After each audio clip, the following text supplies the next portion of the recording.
Hey guys, Jake Steele, Iron and Steel. This is podcast episode number 12. And if I sound exhausted, it's because I am. It's at the time that I'm recording this, it's probably somewhere around midnight, Monday night. And it's not been a great past few days. And I guess on that subject, I should just get right to it and let you know that if you're here because you're expecting me to launch into some detailed story about the incident that occurred at the drag strip on Friday involving Pat Ganal, if you're here because you think I'm going to give you the details and the gossipy, sensationalized version of what happened, I don't know what to tell you. You're not going to find that here, so for a million reasons. And I'll give you two pretty good ones. Number one, first and foremost, out of respect for Pat's family, who are amazing people, by the way, that happen to be going through an absolutely excruciating time. And there's no reason to compound that. So that's the most important reason why I'm not going to go super deep into what happened. But and the second, more practical reason is simply that I don't have any real details to offer. I can't answer any questions. I've received a lot of emails, phone calls, text messages, private messages, everything but a carrier pigeon dropping off a note asking, basically like, well, how did it go down? What exactly happened? Look, I don't know what happened. Nobody really has the answer to that. So, and I'm not going to speculate. I'm not going to go super deep into it at all. So, I guess I'm rambling, but my point is, if you're here to yank your fucking stick while some jackoff gives you the gruesome details about this horrible crash,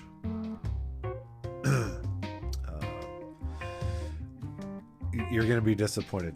I don't have that to offer you, so fuck off. Yeah, if you're here for sensationalism and to hear all about what went down, just shut it off and walk away, because I'm not going to get super into it. So for now, I'm going to read you a story, and then look, I'll touch on this subject again before we say our goodbyes, but for now, let me blast through this story, and we'll go from there. So I don't know what to tell you about this little story. I never even named it. I wrote it for...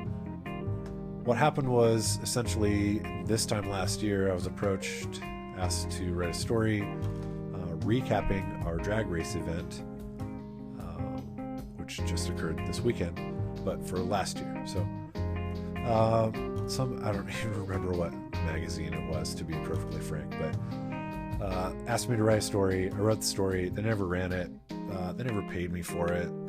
It's just been floating in the ether. So as far as I'm concerned, I still fucking own it. And so I figured before what actually occurred this weekend, last week, I had decided that it would be fitting, since it was drag race weekend again this weekend, that I would read you this story. So I'm going to do that anyway. Keep in mind, I wrote this exactly a year ago, so it has more of an upbeat tone to it, I would say, than perhaps it would had I written it today. So just keep that in mind. In general terms, this event is a lot of fun and it's a great time. This year didn't exactly go that way, but so keep that in mind when you're listening to this short story. I wrote it a year ago, and it would read a lot differently had I written it today, but I didn't. So, and I didn't prepare anything else. So here we are. It's not on the website. Maybe at the time you're listening to this, it's on the website, but I haven't published it yet. It's just been kind of on a shelf essentially, and I figured I'd bring it out for this. So again, I don't know what it's called. It is what it is. I'll think of a clever name before I publish it. I'll come up with some photos to go with it before it goes on ironandsteel.com. But for now, just kick back, relax, and I'll read you a story about what was a really fun event that occurred 1 year ago.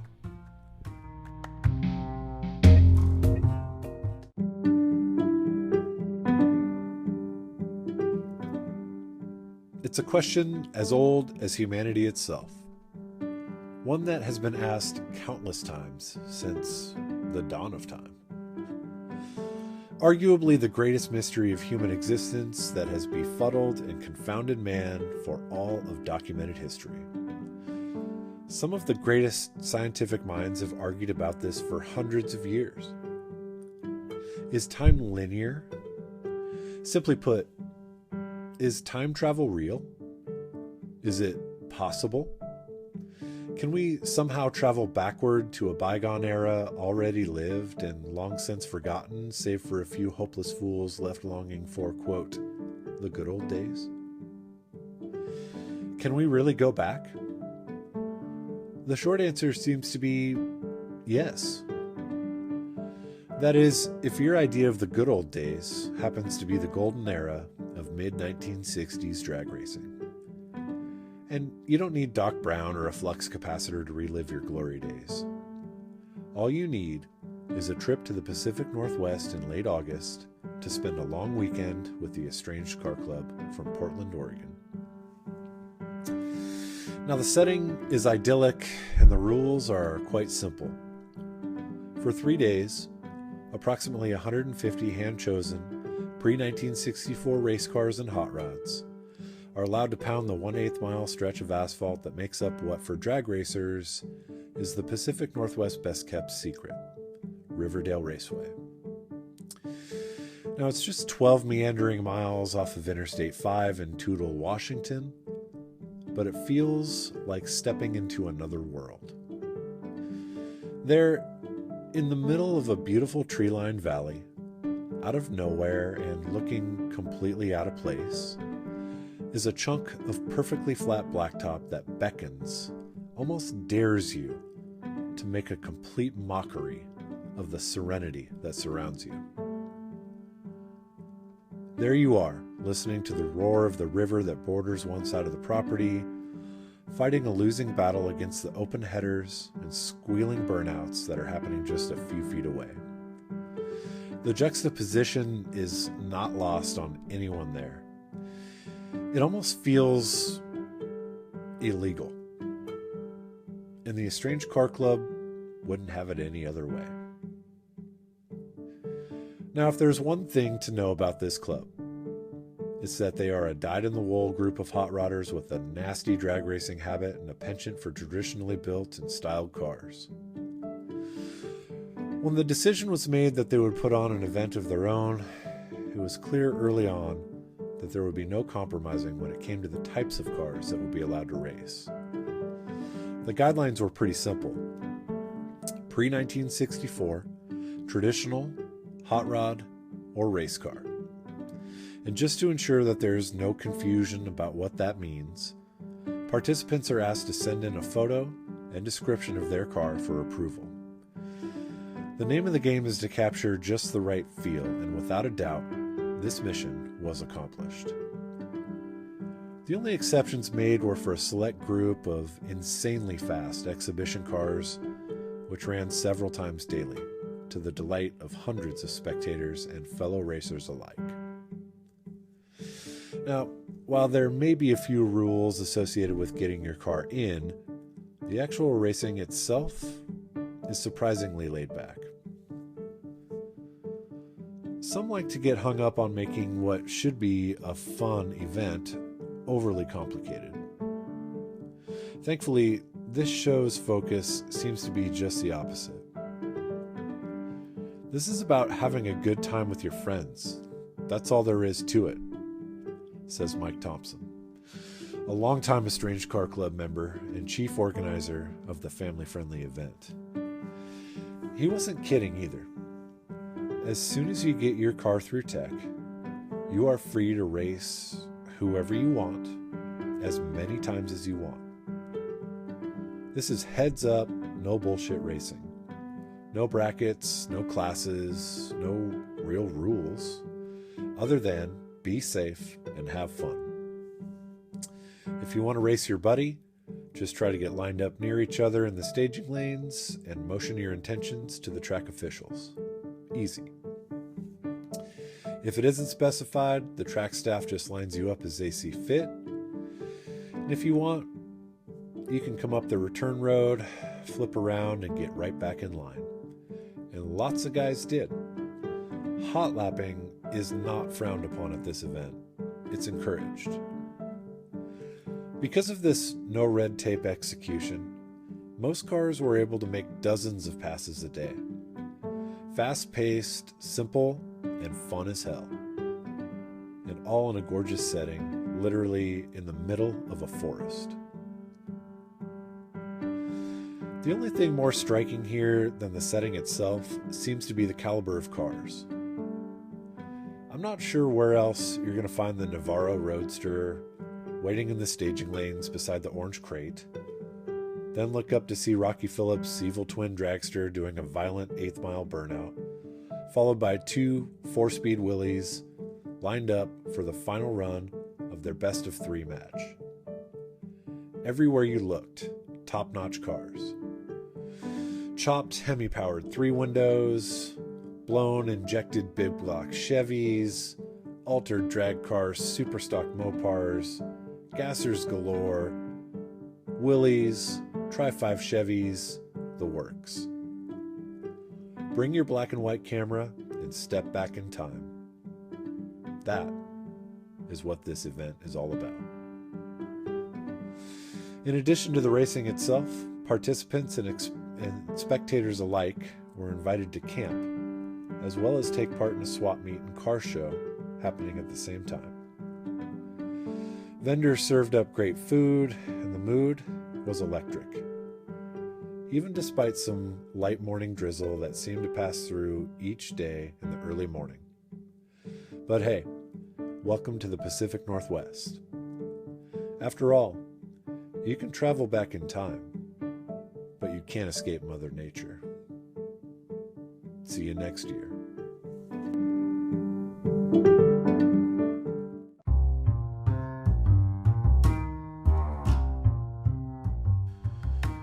Okay, there you have it. A so far unnamed story that I haven't even bothered to put on the website yet. But I will here in the coming days, and I'll make sure there's some good photos as well that accompany the story to give you an idea of the event itself. And I remember writing that story as I was reading it this time last year, and thinking about what a great event that was and how fun it was and everything. And, anyway, it wasn't quite the same this year, although I will say, despite what happened on Friday, the event itself actually turned out as well as it could have given the circumstance. And I don't know if anybody's wondering, like, well, why didn't you just shut it down, and how could you continue?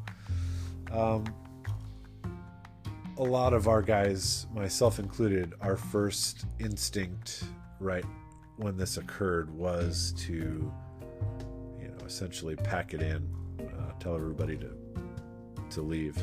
See you next year.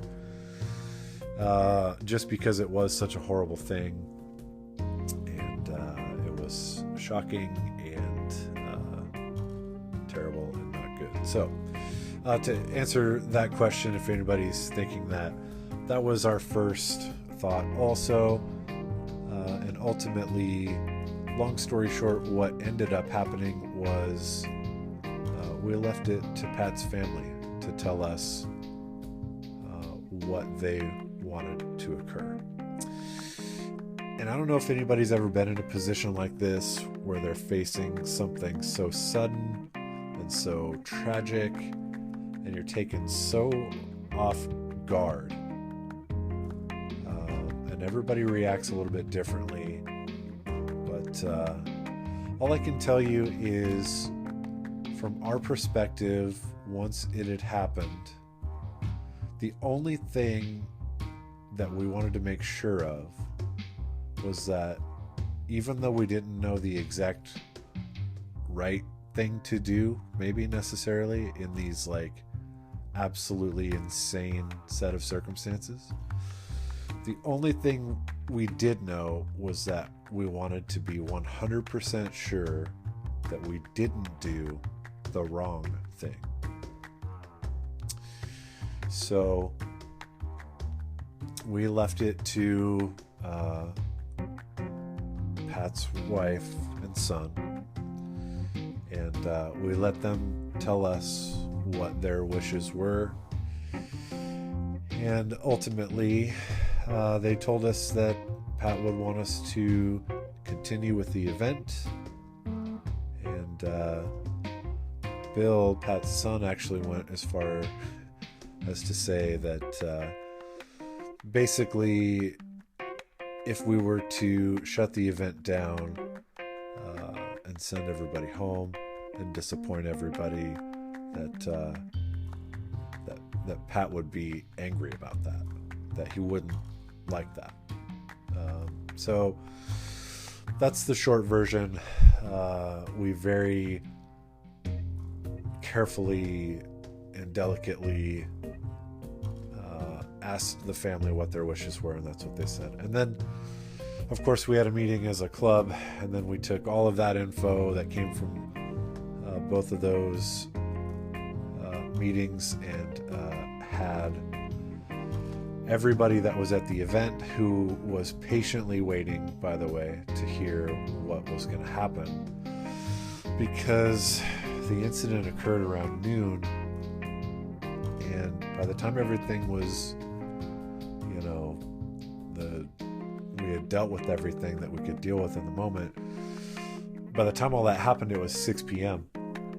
and everybody stayed. There were hundreds of people there, even on Friday, and everybody was wondering what was going to happen, but nobody asked. Nobody was pushy, and everybody was super just gracious and very nice about the whole thing. And so again, we talked to Pat's family, we met as a group, and then we asked everybody at the venue to join us. We had a huge open forum conversation, and we asked everybody else what they thought and what they were comfortable with. And ultimately the unanimous consensus was that we should continue respectfully the next day, continue in Pat's honor. And so that's what we did. But if anybody's wondering, it was done with the absolute utmost respect and care that we could imagine doing it with. I mean, we tried so hard anyway to be as careful, gracious, and accommodating as we could be to everybody involved. And I hope that came through. And some of us still had reservations about continuing, but ultimately it was the best decision. And really we were left with a sense of closeness, and the event was still very good, even with the sort of tragic overtone. It was still a very satisfying experience in a strange way. So yeah, not the easiest thing we've been a part of as a group, not the easiest thing I've ever done or been a part of. One of the hardest things I've ever had to witness, and yeah, it was very tough. And our hearts go out to the Ganal family. That was our number one concern, and we just hope that they're doing the best they can with the circumstances as they are. So anyway, that's about as far as I feel comfortable going into that incident. A lot of questions about, what happened. On that specific note, all I can tell you is he took off. He had a fantastic run, and the car never slowed down. Literally. So, and I can't phrase it any other way other than, I don't know how to phrase it any other way than he took off. He had a fast, amazing, fantastic run, but the car never shut off. It never slowed. It never did anything but accelerate until it couldn't go any further. So that's all I can say about it, because that's all I know. And it was an awful thing. So again, our hearts go out to the Ganal family. Absolutely fantastic people. Anna, Pat's wife, and Bill, his son, that we met with, and yeah, just amazingly gracious, sweet, nice people who were just as concerned about us, seemingly, as we were about them. And I couldn't imagine being that strong in those circumstances, but they were, and they're incredible people. So rather than dwell on the details themselves, I would just ask that you keep the Ganal family in your thoughts and in your hearts and in your prayers, if that's the kind of thing you're into. And yeah, so again, I don't know what else to say about it. It was very sad, and I just hope that everybody involved can move on as best they can, given the circumstances being what they are. So yeah, so as for the event itself, we have a lot of decisions to make as far as where we go from here, and all that stuff will be, in the coming month. Nobody's in a hurry, and there's nothing to do right now but grieve the loss of Pat Ganal. So that's our intention. So sorry this podcast has been such a downer, but it's been quite a few days these past few days, and so we're doing the best we can, and I'm doing the best I can to still provide you with something. Yeah, I'm going to regroup. I'm going to take this week to come up with some good content for you guys for next week. And yeah, log on to the website, hit the subscribe button, and I'll let you know when there is new content on the site and new podcasts. So again, thank you guys all so much for being here, and I'll talk to you again in 1 week.